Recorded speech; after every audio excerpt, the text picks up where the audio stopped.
बिल्कुल नाज़रीन, बॉर्डर में क़ौमी आवामी तहरीक पारां जेको आहे हिते बहरिया टाउन में जेको क़ौमी कारकुननि जी गिरफ़्तारी ऐं पाणी जी खोट ख़िलाफ़ हिते जी मुज़ाहिरे कयो वियो आहे, उन मुज़ाहिरे में शामिल माण्हुनि सां ॻाल्हि ॿोल कंदासीं त वधीक उन्हनि जो छा चवणु आहे।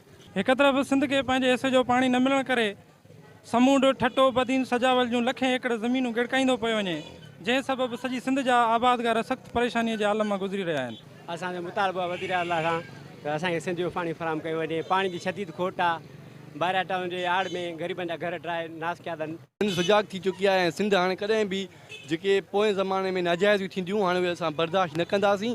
बहरिया टाउन जी आड़ में लखे सिंधियुनि खे बेघर कयो वियो आहे, जेको असांखे मंज़ूर न आहे। पाणी जी हथरादू खोट कई वई आहे, जंहिंजे करे सिंध जूं हज़ारें एकड़ ज़मीन बंजर थी वई आहे। हिन वक़्तु जेको मौजूदा सूरत हाल हले पई, हिन में सिंध जो जेको दुश्मन आहे वफ़ाक़ बि आहे त सिंध हुकूमत बि आहे।